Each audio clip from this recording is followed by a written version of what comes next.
श्रोताओं, राघवेंद्र भैया हमारे सामने बैठे हैं, देवा वहां से चलकर आए हैं धननाक से, साहित्य के प्रबुद्ध श्रोता हैं, आपको प्रणाम करता हूँ, कुलदीप भैया को प्रणाम करता हूँ। पहली दो पंक्तियां पढ़ता हूँ, यहाँ पे प्रबुद्ध लोग हैं, मेरी इन दो पंक्तियों पे यदि आपका आशीर्वाद मिल जाएगा तो मैं जितनी देर के लिए आपके सामने हूँ, मैं पूरे साहस पूरी ऊर्जा के साथ आपसे जुड़ पाऊंगा कि नौजवान पीढ़ी का जिस दिन लोगों ने कहा कि हम वंदे मातरम नहीं बोलेंगे,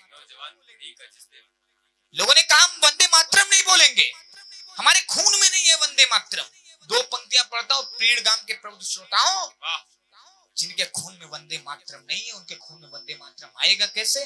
नौजवान श्रोताओं मुझे बताइएगा कि नौजवान पीढ़ी का जिस दिन खून जोर बन खोलेगा, अरे तू क्या तेरा अब्बा भी वंदे मातरम बोले।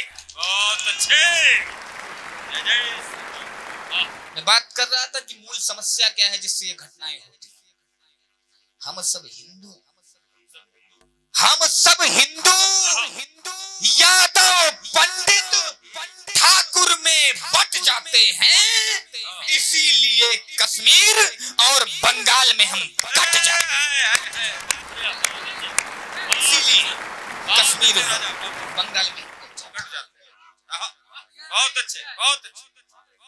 कल 25 नवंबर को प्रभु राम का ध्वज उनके शिखर पर विराजमान हुआ। लोगों ने कहा कि आपने सुप्रीम कोर्ट का फैसला आ गया, आपकी सरकार है, हम मंदिर बना रहे हैं, कैसे भी बना लीजिए, जब हम सत्ता में आएंगे, सत्ता सीन होंगे, तब हम देखेंगे कि कैसे ये मंदिर रहेगा।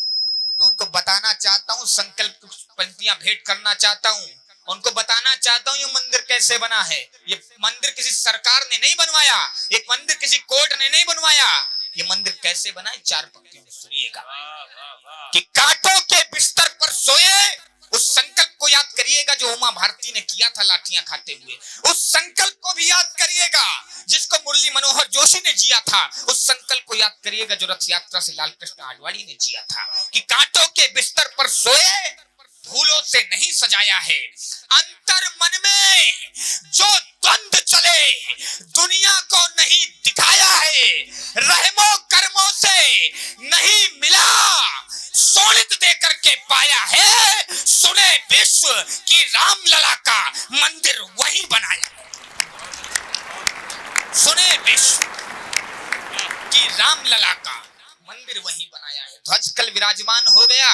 चार पंक्तियां पढ़ता हूं और कुछ प्रण आपके मध्य दोहराना चाहता हूं।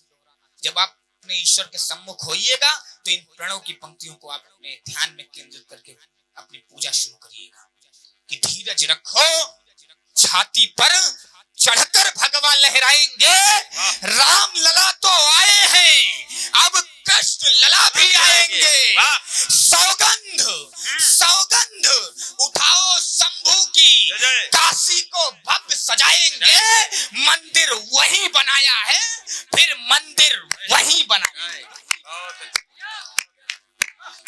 मंदिर वही बनाया है, फिर मंदिर वही बनाएंगे। बहुत अच्छे।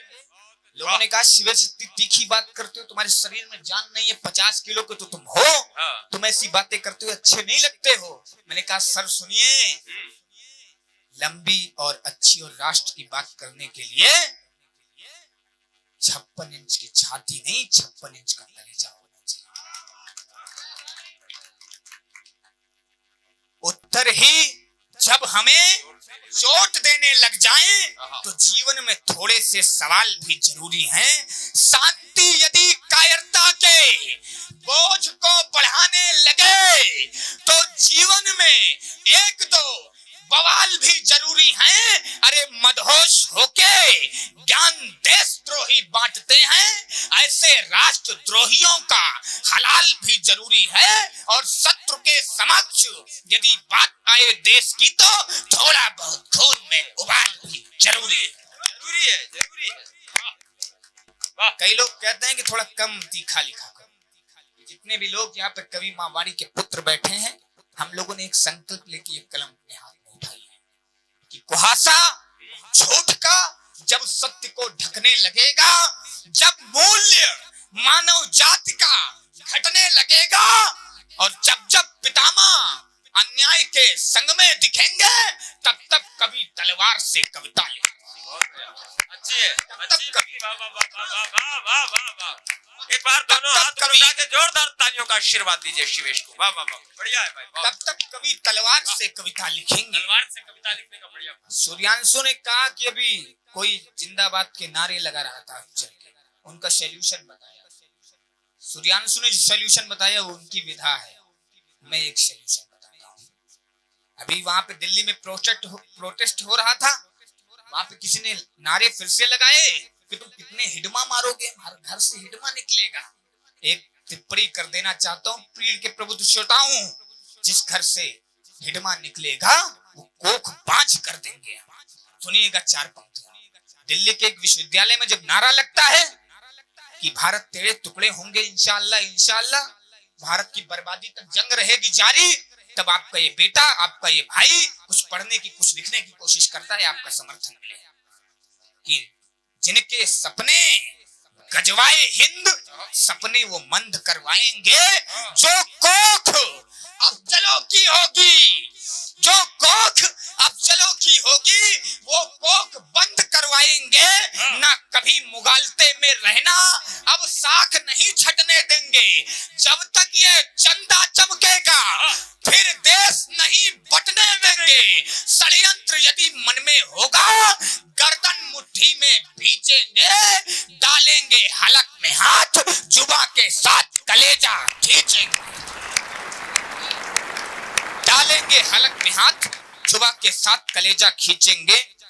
और समय की अपनी एक सीमा है अपने बड़े लोगों को। पिछले दिनों एक न्यूज आपकी टीवी चैनल पे आई होगी कि भारत में एक जज साहब है, उनके घर से कमरे भरकर एक नोट निकले 500 के, मैं उस पे वेस्ट पे कविता भ्रष्टाचार पे दो बंद की आप तक पहुंचाना चाहता हूँ। शिवेश, भारत विश्व गुरु बन जाए ये हमने तुमने ठाना है, लेकिन इसके आदर्शों को बोलो किसने माना है। कोई भ्रष्टाचारी सारी सीमाएं तोड़ रहा है, कोई अधिकारी मानक से मुंह को मोड़ रहा है, कोई सड़कों के घोटाले करके गड्ढा करता है, न्याय मूर्ति कमरे भरकर नोट इकट्ठा करता है, लेकिन इन मुद्दों पे अपनी नजर घुमा के बैठे हैं। नेता मंत्री अपने मुंह में दही जमा कर बैठे।